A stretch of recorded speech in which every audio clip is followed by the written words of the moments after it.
Pour nous rejoindre en studio. Studio à commercial cube.radio. Appelez ou textez. 187 Cube Radio. 1877 827 2346. Émotionnel ou rationnel. En accord ou à l'opposé. Les rencontres de l'heure. Philippe Lorange, c'est pas un sujet qu'on a abordé dans nos épisodes, mais je t'avoue que je l'ai vu pas mal passer ces réseaux sociaux. Il y a des émeutes en Angleterre en ce moment, des émeutes, des contre-émeutes qui se déroulent, tout ça sur fond de crise de l'immigration. Résume-nous donc ça. Oui, mais j'en ai parlé déjà ici à Cube avec Pierre Nantel, mais dans le fond, c'est parce qu'il y a eu une tuerie le 9 juillet dernier, donc une véritable tragédie parce que c'est un jeune de 17 ans, qui est né en Angleterre, mais dont les parents sont rwandais. Et donc, il s'est présenté dans une classe de fillettes qui faisaient des cours de danse. Et il s'est présenté avec un couteau, en a tué 3, blessé 5 autres enfants, et les 2 adultes qui étaient sur place sont aussi grièvement blessés. Et donc, cette tragédie a suscité comme un immense emballement d'émeutes partout en Angleterre. Donc, c'est pas juste dans la localité de Southport où ça s'est déroulé, c'est vraiment partout en Angleterre, même en Irlande du Nord, ça s'est rendu en Écosse. Donc, partout au Royaume-Uni, il y a comme vraiment une révolte. Pourquoi? Pas juste contre cette personne-là, évidemment, mais c'est-à-dire qu'on fait le lien entre l'attaque qui a lieu et la gestion de l'immigration comme telle. Donc c'est ça, si on veut, la revendication des émeutiers qui sont sur place. Et là, ce qu'on voit, c'est que dès les premiers jours, il y a eu une cinquantaine de policiers qui ont été attaqués. Notamment, on le voit dans des vidéos, ils se font lancer des briques, des poubelles. Puis on voit les policiers sont vraiment recroquevillés sur eux-mêmes alors qu'ils sont plusieurs dizaines d'entre eux. Pourquoi? Parce que les émeutiers sont vraiment agressifs puis ils veulent plus rien savoir. Et puis on voit aussi, on a vu un hôtel qui abrite des migrants à Rotherham qui s'est fait incendier. Donc, on se retrouve dans ce genre de situation où, parce que justement, l'État d'Angleterre, du Royaume-Uni, justement, finance des hôtels pour abriter des nouveaux demandeurs d'asile, des gens comme ça. Et là, on se retrouve dans la situation où les gens se disent, les demandeurs d'asile, les migrants nous volent notre argent. Donc, on va carrément incendier un hôtel qui est financé par l'État, qui est juste là pour financer des demandeurs d'asile et qui sont considérés comme des illégaux. Donc, il y a ces revendications-là. Et là, maintenant, on se demande pourquoi est-ce que ça ne s'atténue pas? Parce que là, ça fait quand même depuis le 29 juillet dernier, donc c'est comme quasiment une dizaine de jours que ça a lieu, ces émeutes-là, et ça ne s'essouffle pas. Alors qu'il y a eu plus de 400 personnes arrêtées. Même le premier ministre Keir Starmer a dit qu'il allait avoir des voyons comment il avait dit ça, des gens qui vont être il va y avoir des procédures comme accélérées pour la justice. Il a même libéré des places en prison pour mieux placer des gens là-bas. Donc, on se trouve dans ce genre de situation-là. Après, je lisais hier, justement, pour mieux comprendre qu'est-ce qui se passe, des analyses, notamment de Jeremy Stubbs, qui est journaliste britannique, qui disait que il y a un sentiment d'abandon de la classe ouvrière blanche. Donc, comme on sait, quand on sort de Londres, dans le nord de l'Angleterre, un peu plus à l'est, il y a justement toute une classe ouvrière blanche qui se sent abandonnée par la mondialisation, notamment, que ce soit par tout ce qui est l'industrie qui s'en va dans des pays comme la Chine et tout ça. Donc, il y a comme un sentiment d'abandon économique et on pourrait dire un sentiment d'abandon identitaire. Pourquoi? Parce que quand on voit dans les comportements électoraux, les Anglais ont tendance à envoyer le message à leurs élites politiques qu'ils veulent moins d'immigration, ils veulent une gestion plus rigoureuse. Donc, depuis une vingtaine d'années, c'est un peu le message qui est envoyé par la manière dont ils votent. Et d'ailleurs, c'était l'un des sens du vote du Brexit. Donc, le Brexit, c'était pas juste on n'aime pas l'Union européenne puis la monnaie. Là. De toute façon, il n'avait même pas la monnaie. Mais c'était vraiment un signal qui est envoyé pour dire que l'Union européenne veut toujours plus d'immigrants, veut toujours dire que l'Europe, c'est le multiculturalisme, alors que nous, les Anglais, c'est pas comme ça qu'on voit les choses. On veut pas constamment d'immigration. Donc, on veut reprendre des pleins pouvoirs pour gérer ce dossier-là. Et même si l'Angleterre a concrétisé le Brexit, eh bien, il n'en demeure pas moins qu'en 2023, elle a eu un record d'entrées avec 700 000 entrées régulière comme telle en sol anglais, alors qu'en 1996, on était à 56 000. Donc, ça nous donne une idée de grandeur en termes de changement démographique. Oui, absolument. Puis le truc, c'est qu'on vit une situation similaire dans beaucoup de pays occidentaux, incluant le Canada. Là, c'est l'équivalent, là, si je faisais un parallèle ici, c'est l'équivalent de s'il y avait eu des gens de groupes identitaires, mettons la Meute là, ou autres au Québec, qui étaient allés brûler les hôtels au chemin Roxham. Pendant à l'époque où c'était encore ouvert, grand ouvert ici au Canada, ben c'est exactement ce qui arrivait. On finançait des hôtels pour des demandeurs d'asile, puis pour des réfugiés. C'est comme ça, on était allé sacrer le feu de ça là-dedans d'un côté d'un groupe identitaire. Absolument condamnable. La crise, c'est ça le problème. Il y a une crise. Oui, il y a une responsabilité qui tombe dans les mains du politique. Pas des réfugiés ni des demandeurs d'asile qui arrivent là. C'est pas de leur faute. Eux cherchent des conditions meilleures, arrivent dans un autre pays, cherchent une meilleure vie. C'est leur seul crime, c'est ça. Après ça, oui, on peut critiquer la gestion de l'immigration, mais d'aller incendier un hôtel comme ça qui les abrite, c'est absolument dégueulasse, là, je veux juste le dire comme ça.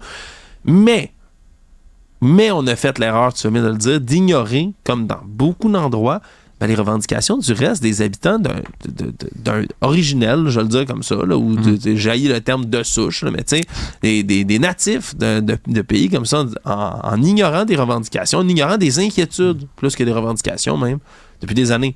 Après ça, on se retrouve, tiens, qu'est-ce qu'il y a? Un clivage entre les grands centres qui accueillent presque l'entièreté de l'immigration et le reste du Québec. Le reste du pays. Regarde, tu vois? Ouais, au Québec, c'est la même affaire. C'est ça que je voulais dire. Montréal et le reste du Québec. Ouais. C'est Londres, le reste de l'Angleterre. C'est la même affaire. Puis c'est la même chose. Paris, le reste de la France. Vous voulez qu'on peut jouer à ce jeu-là vraiment longtemps, mais c'est le problème, c'est le clivage, grand centre, le reste du pays. Puis après ça, on s'étonne qu'il y a des soulèvements ou encore qu'il y a une montée de l'extrême droite dans les milieux politiques. C'est en réaction directe à ça. Le fait qu'on ignore cet enjeu-là depuis trop longtemps. Mais c'est bon que tu en parles parce que justement, Jeremy Stubbs, que je citais, disait justement que par exemple, dans les grands médias, on va dire qu'il y a la English Defense League qui est présente, qui est à l'origine des agitations. Donc la English Defense League est réellement d'extrême droite et veut carrément la violence et souhaite une guerre civile. Ouais. Mais ce qu'il expliquait, c'est que c'est-à-dire sa présence n'est peut-être pas si importante qu'on en parle de la manière qu'on parle. Pourquoi? Parce qu'il dit justement, il y a déjà une colère populaire qui était déjà préexistante.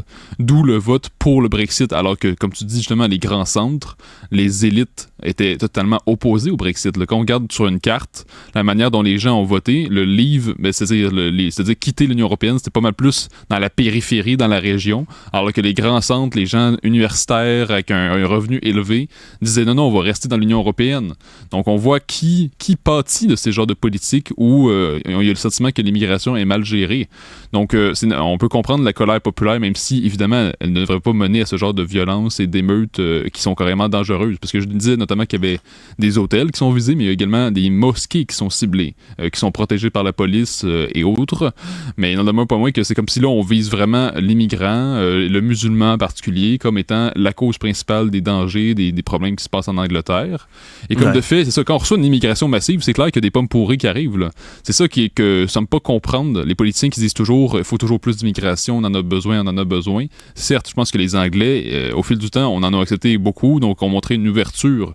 Mais si on en fait venir 700 000 en une année comme ça, c'est clair que les 700 000, il y en a au moins quelques-uns qui peuvent malheureusement apporter ce genre de tragédie, malheureusement. Donc, on se retrouve devant ce genre de situation. Et une des dénonciations qui est faite par les émeutiers qui sont sur place, c'est qu'ils dénoncent une différence de traitement par les policiers entre eux, ces émeutiers-là blancs, et d'autres personnes qui sont sur place, dont des émeutiers qu'on peut le voir, là, il y a différents médias qui en ont parlé, mais assez peu. D'autres émeutiers qui sont carrément islamistes, qui crient Allah Akbar dans les rues, qui sont armés de machettes, de marteaux. Mathieu Bocoté en a parlé dans le Journal de Montréal, mais c'est vrai, là, on a vraiment les vidéos, images. Sûrement qu'il y en a quelques-unes qui peuvent être truquées, venir du passé, mais à un moment donné, il y en a tellement qui circulent. Puis il y a des médias qui en ont parlé. Non, c'est ça. Il y a des médias qui en parlent également. Il y a vraiment des émeutiers islamistes armés de, comme je disais, couteaux, marteaux, machettes, au cri de Allah Akbar, qui peuvent agresser des blancs carrément. Donc, il faut comprendre que la violence vient d'un bord comme de l'autre. Justement, elle est partie des émeutiers blancs. Puis que justement, je pense qu'elle est condamnable d'un bord comme de l'autre. Ce qui est intéressant aussi, ce qu'il faut savoir, c'est que dans l'histoire britannique, c'est pas la première fois qu'il y a des émeutes comme ça, même dans l'histoire récente. C'est juste en 2001, sous les travaillistes, c'était encore une fois les classes populaires blanches qui s'étaient révoltées, encore une fois à cause de la mondialisation. Donc là, l'enjeu migratoire n'était pas encore aussi important, mais là, on parlait justement de la mondialisation, la paupérisation des classes pauvres. C'est revenu en 2011 également des émeutes. Je pense que c'était suite à un jeune noir qui avait été tué par la police. Donc c'est pas la première fois que on se retrouve avec des émeutes comme ça en Angleterre. Là.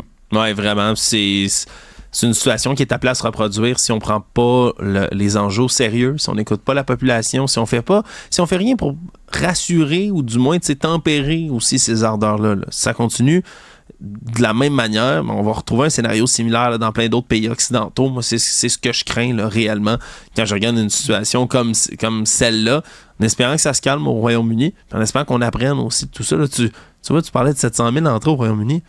Le Québec en a reçu une couple de centaines de mille. Le Québec, beaucoup plus petit que le Royaume-Uni, dans la dernière année.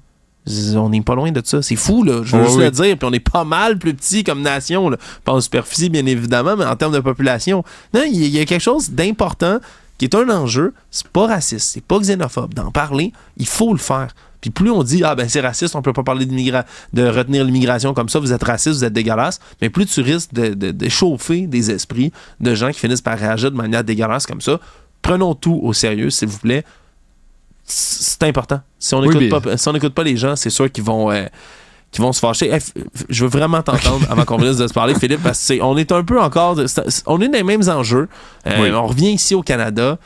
Madame Amira El-Gawabi, notre commissaire à la tolérance, à la bonne entente, qui s'illustre dans un autre dossier qui va faire grincer les dents... assurément presque l'entièreté du Québec, puis peut-être du monde dans le reste du Canada anglais. Raconte-nous ça. Mais déjà que cette nomination n'aurait pas dû avoir lieu, selon moi. Mm-hmm. Mais là, elle nous a appris hier, dans une publication justement tout en inclusion, que à Via Rail Canada, on expérimente, je cite, un espace de contemplation. C'est l'expression qui est vraiment employée, pour prier et méditer à la gare d'Ottawa. Donc, c'est une expérience, c'est la première fois qu'on fait ça. Donc, pourquoi elle fait ça? Parce que l'année dernière, il y avait une petite controverse d'un musulman qui faisait une prière à Via Rail Canada. Et donc, la solution qu'on a trouvée, c'est on crée un espace de contemplation. Donc, pour les gens qui voudraient prier comme ça dans leur propre petit espace, pour pas déranger les autres. Mais, justement, là, on est encore dans la logique d'accommodement. Donc, on crée un lieu pour, justement, on aménage, pour toujours aménager la différence, s'assurer que tout le monde va bien. Donc, c'est vraiment la logique anglaise du multiculturalisme. Donc, chacun son petit coin, chacun sa petite affaire. Alors que ça ne correspond pas exactement à l'esprit plus républicain du Québec, que tout le monde respecte les mêmes règles. Puis tout le monde comprend que dans l'espace public, dans l'espace civique, il faut quand même faire certains efforts, qu'on ne commence pas à prier à pu finir, on ne commence pas à déranger les autres. Puis même si ça demande un accommodement, puis un aménagement, à un moment donné, on comprend que dans certains espaces, ça se fait pas, certaines choses. Là. Mais surtout que, je veux dire, il n'y a pas 36 religions qui ont besoin absolument de prier en public. Non, c'est très bien laquelle est visée. Ben oui. Je veux dire, c'est pas... Tu sais, quand est-ce que tu as vu un bouddhiste ou un chrétien en plein milieu de la journée dire « Oh, faut vraiment que j'aille prier là. » Je veux dire, non, ça arrive pas. Puis c'est plate parce que là, ça va mettre encore... La colère populaire va se diriger sur l'islam, sur les musulmans. Puis je pense que c'est pas tous non plus qui ont besoin... On s'entend de prier en public, qui ont besoin de prier absolument... tous les jours comme ça. Je comprends l'idée, là, mais c'est parce que ça peut se faire sur son propre temps. Est-ce qu'on doit encore une fois aménager quelque chose dans l'espace public? Est-ce qu'on doit encore aménager quelque chose, surtout dans nos institutions? Théoriquement, le Via Rail Canada. Hein? Tu sais, ça commence là. Pourquoi ça ne s'étendrait pas partout? C'est ça la question que je comprends poser, pas pourquoi on a besoin de ça. Est-ce qu'on a vraiment besoin là, de réserver des espaces de prière en 2024? En 2024, dans un pays moderne, est-ce qu'on doit avoir des espaces de prière? C'est-tu la priorité du gouvernement? C'est ça, mais on se laisse intimider par certains musulmans plus rigoristes qui, justement, ne sont pas la majorité. Il y a plein de musulmans qui regardent ces gens-là et qui se disent qu'est-ce qu'ils font là. On n'est pas venu ici pour revoir les islamistes puis les rigoristes. Là. Ça fait des décennies et des décennies et des décennies qu'on accueille des immigrants musulmans, des immigrants de partout au Moyen-Orient puis de partout dans le monde, ici, au Canada puis au Québec. Ça n'a jamais été un enjeu. Ça n'a jamais été un problème. Il n'y a jamais personne de raisonnable, de sensé, qui s'est plaint du fait qu'il n'y avait pas un local de prière à Via Rail Canada. C'est pas vrai. Là, après, il y a une pression qui sort de nulle part, puis Amira El-Gawabi fait « Oh oui », puis on sait même pas s'il y a une pression. C'est une initiative comme ça qu'il a juste lancée pour avoir l'air tellement accommodant puis aller chercher des votes. Peut-être aussi, mais ça sort de nulle part. Il n'y a jamais eu ce besoin-là. Puis là, soudainement, on le crée. Puis si on est contre ce besoin-là, on est raciste. C'est fou, là. Oui, c'est fou comme ça. Mais c'est ça l'enjeu qui est mis sur la table. Puis d'ailleurs, à quel point on va devoir agrandir ces espaces-là, parce que là, ça, c'est un précédent. Fait que là, il va falloir que ça se multiplie partout si on veut être vraiment inclusif. Là. Comme on sait que les politiques EDI, il faut être inclusif partout. Et là, comme on sait, un peu partout en Europe, là, il y a vraiment des prières dans des parcs où on voit des milliers de pratiquants qui prennent d'assaut le lieu, qui font comme carrément leur prière tournée vers la Mecque. Et donc là, ce genre d'espace-là, on va dire c'est pas assez grand. Il va y avoir de plus en plus de gens qui vont vouloir y aller. Donc c'est surtout public. Mais c'est ça. S'ils veulent louer une salle, allez-y, avec plaisir, louer une salle. C'est ça, oui. Mais c'est ça. Faites-le. Ça ne me dérange pas que vous priez, mais investissez pas les espaces publics. C'est pas fait pour ça. C'est ça. Mais comme on voit justement en Europe, des fois il y en a qui vont dans les rues, dans les parcs, et là, donc on prend une place qui devrait être accessible à tous. Donc l'idée d'un espace public, c'est que c'est accessible à tous. Les activités qui sont sur place, tout le monde peut y aller théoriquement. Donc là, c'est comme si on exclut de l'espace public toute personne qui n'est pas pratiquante de cette religion-là. Et comme on sait, comme tu dis justement, ce genre d'espace-là, on sait très bien qui ça vise. C'est pas les chrétiens qui vont se pointer sur place, pas les bouddhistes ou les hindous.